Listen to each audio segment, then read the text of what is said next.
बदलते मौसम में सर्दी जुकाम से बचने के लिए बनाते हैं हर्बल काढ़ा।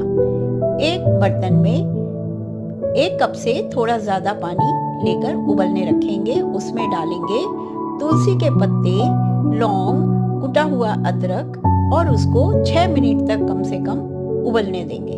जब खूब अच्छे से उबल जाए तब इसके बाद बर्तन को उतारने इसमें डालें शहद और घूंट घूंट करके पिएं।